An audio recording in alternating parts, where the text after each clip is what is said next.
Why does someone who seemed done with the relationship suddenly reappear the exact moment a person stops reaching out?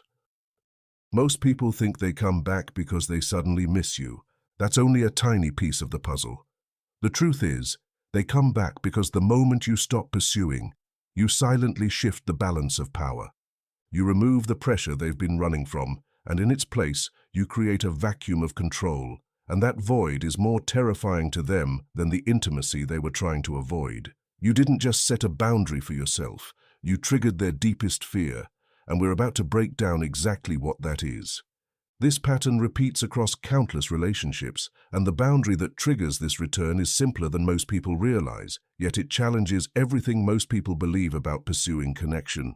The most confusing moment in these dynamics arrives when all attempts to reconnect have failed, when every message goes unanswered, when every effort to maintain closeness pushes the other person further away, and when exhaustion finally forces a decision to stop trying entirely.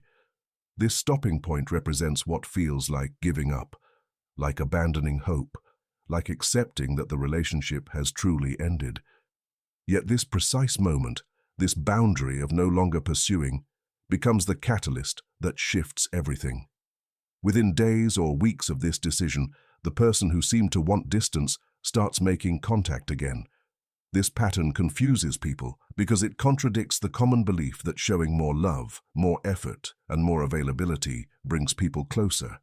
The mechanics behind this reversal connect to how certain people experience relationships as threats to their sense of self rather than sources of comfort. From early experiences, some individuals develop a protective system that interprets emotional closeness as dangerous, not because they dislike the other person, but because their nervous system learned that depending on others leads to disappointment or loss of control. These early experiences create an automatic response where intimacy triggers feelings of being trapped, controlled, or consumed by another person's needs. The closer someone tries to get, the more this internal alarm system activates, pushing them to create distance through various strategies that maintain their sense of independence.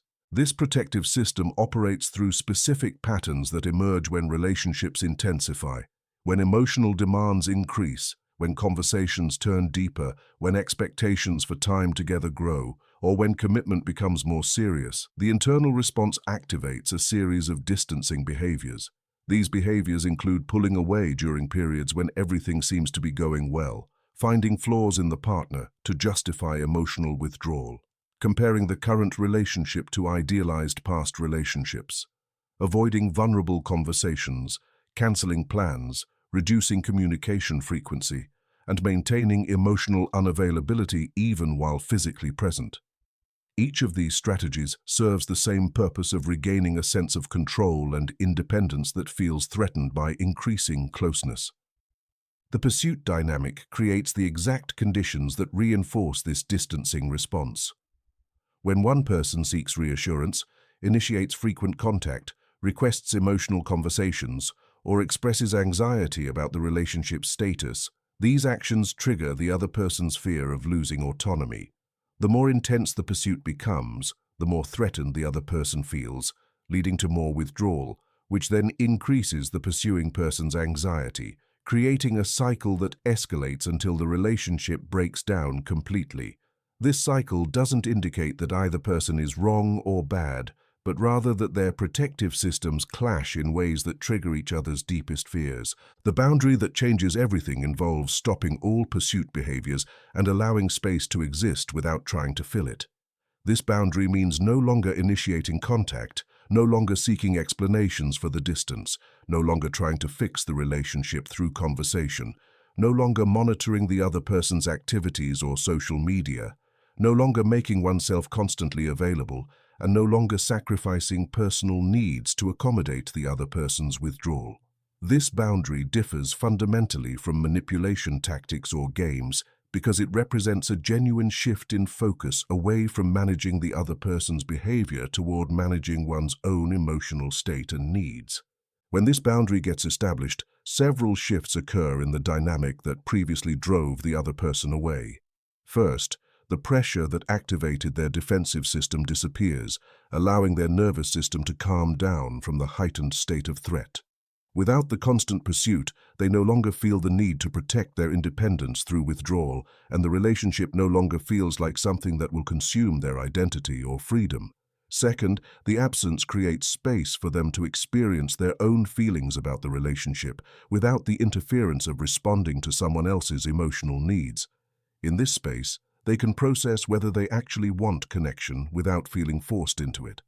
Third, and most significantly, the absence allows them to experience something their protective system typically prevents them from feeling: the possibility of loss. When someone constantly pursues them, they operate from a position of certainty that the person will always be available, which paradoxically makes them feel trapped rather than valued. The moment that certainty disappears, when the pursuing stops and genuine space opens up, they confront the reality that the relationship might actually end.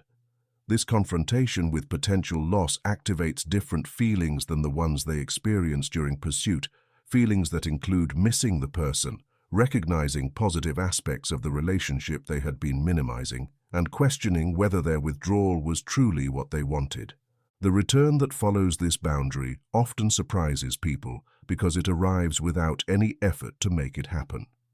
The person who seemed done with the relationship reaches out with messages that seem casual, references to shared memories, questions about how the other person is doing, or invitations to reconnect. This return doesn't necessarily indicate that all their protective patterns have disappeared, or that they're suddenly ready for the intimacy they previously avoided.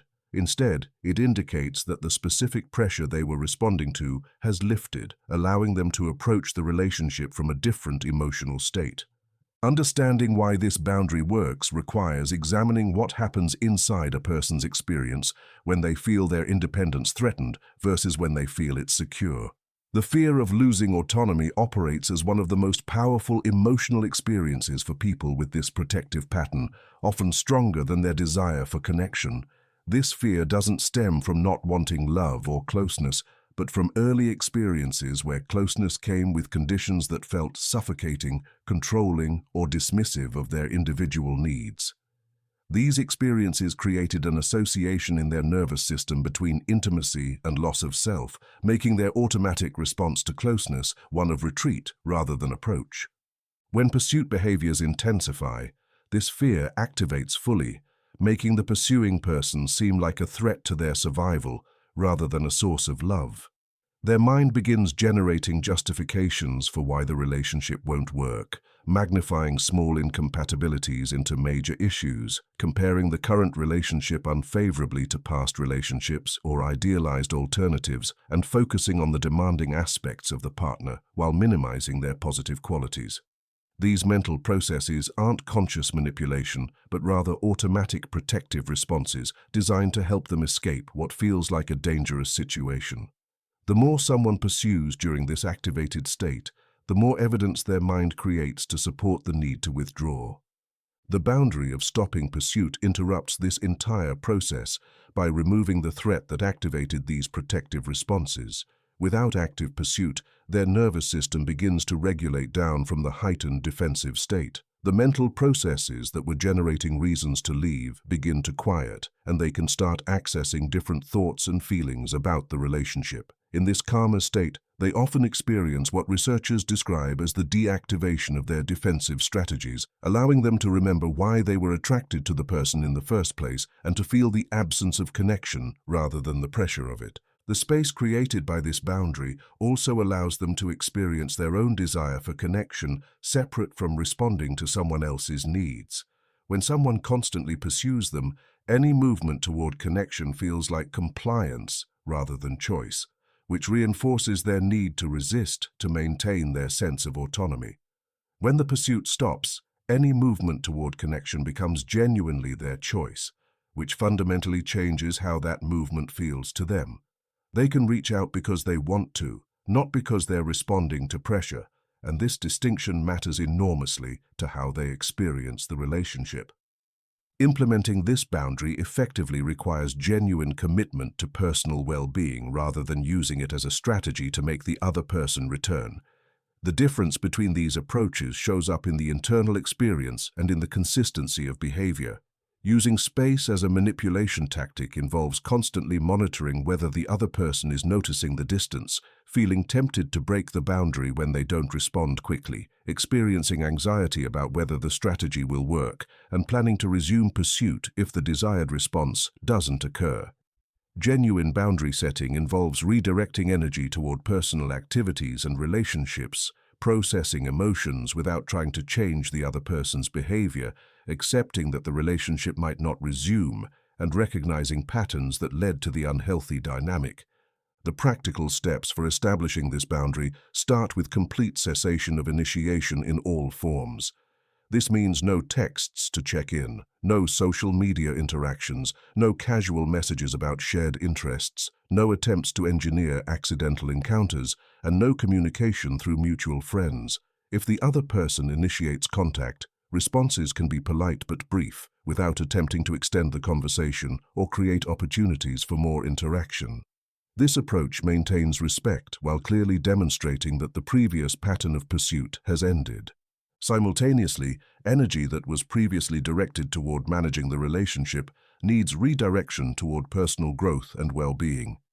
This includes reconnecting with friends and activities that may have been neglected during the intense focus on the relationship, exploring new interests that create genuine excitement independent of the other person, processing emotions through journaling or therapy, rather than through attempts to resolve them with the other person, and examining personal patterns that contributed to the pursuit dynamic. These activities serve dual purposes of both making the boundary sustainable and creating genuine personal development that improves life regardless of whether the other person returns. The waiting period after establishing this boundary varies considerably depending on multiple factors, including the intensity of the previous pursuit, the length of the relationship, the specific triggers that caused the withdrawal, and the other person's level of awareness about their patterns. Some people reach out within days once the pressure lifts, while others take weeks or months to process their feelings and recognize what they've lost. During this period, maintaining the boundary, despite uncertainty, requires tolerance for ambiguity and commitment to personal well-being that doesn't depend on the other person's response. When contact does resume, the way it's handled determines whether the pattern repeats or whether genuine change becomes possible.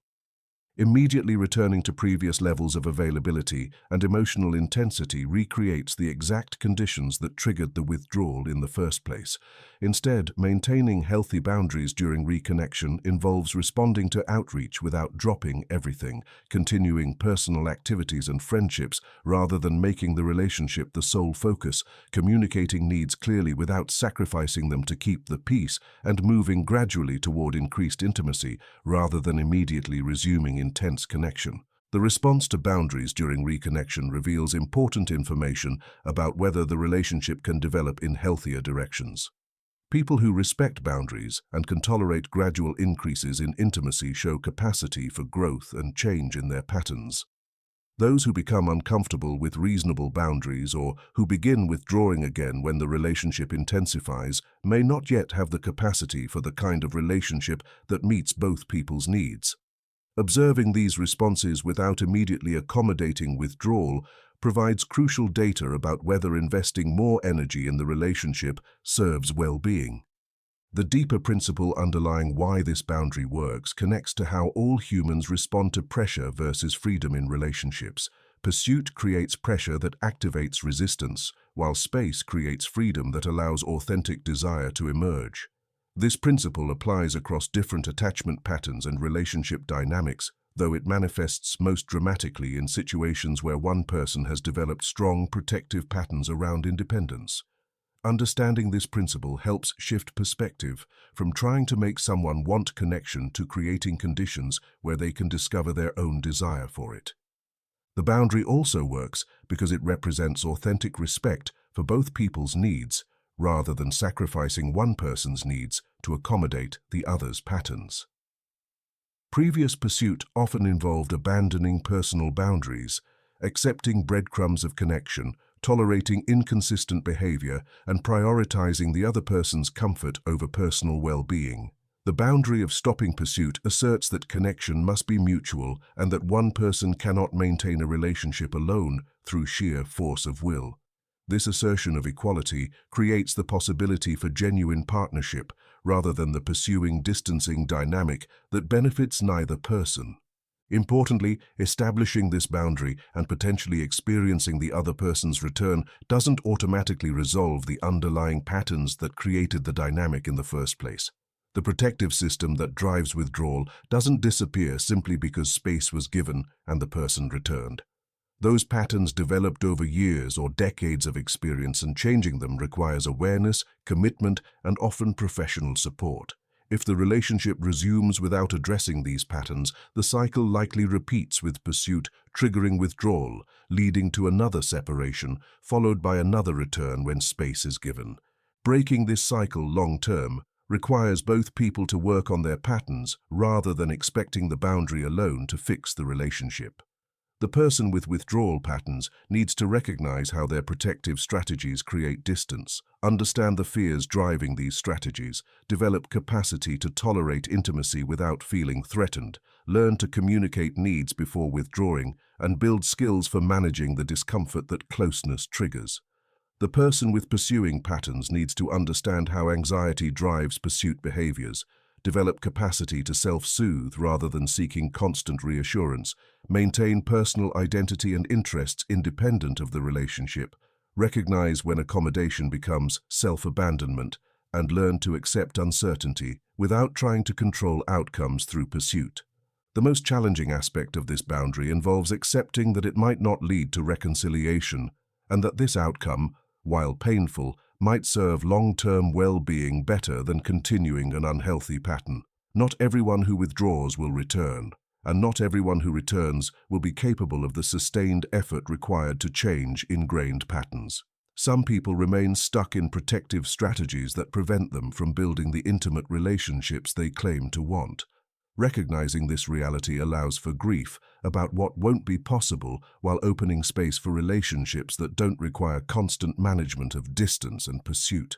The boundary also serves personal growth regardless of whether the other person returns.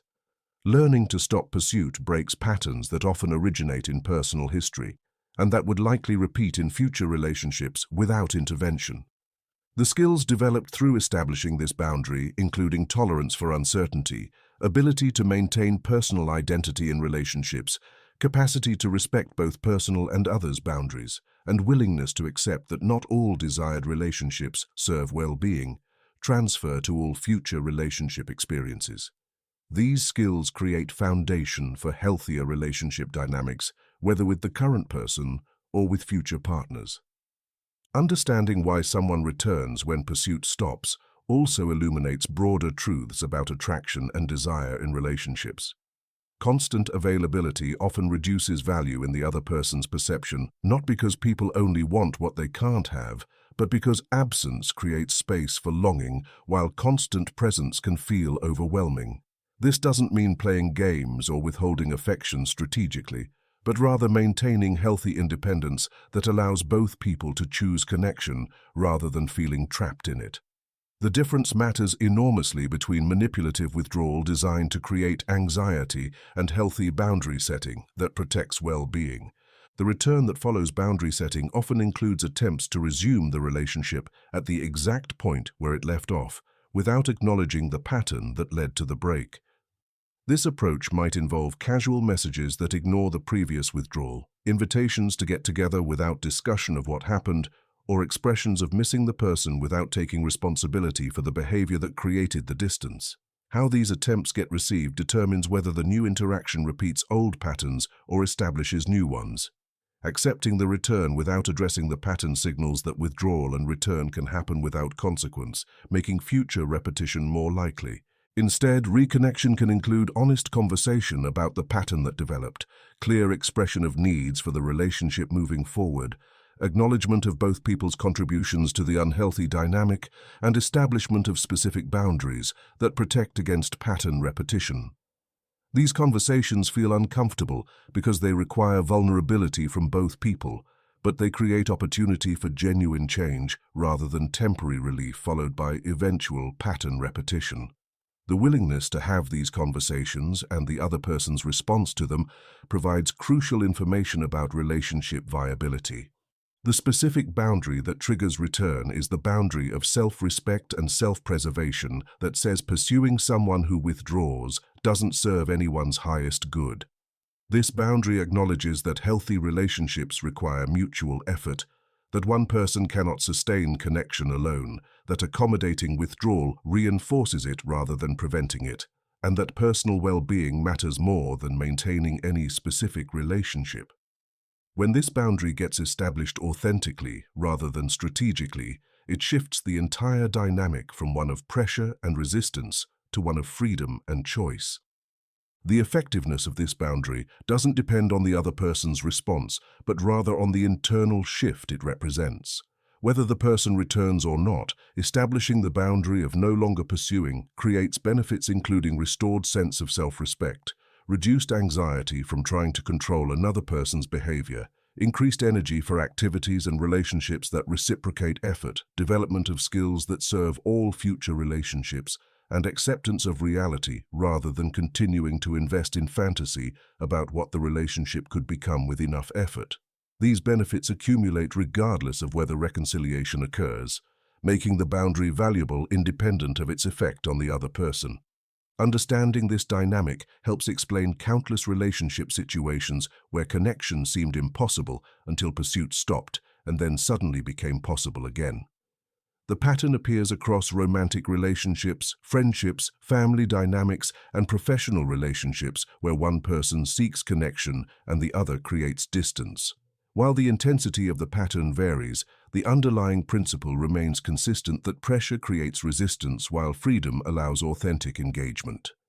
Recognizing this principle transforms approach to relationships from trying to make people want connection to creating conditions where they can discover their own desire for it while maintaining the self-respect to accept if that desire never emerges. Now think about which patterns showed up in past relationship dynamics and how pursuit might have inadvertently pushed someone away.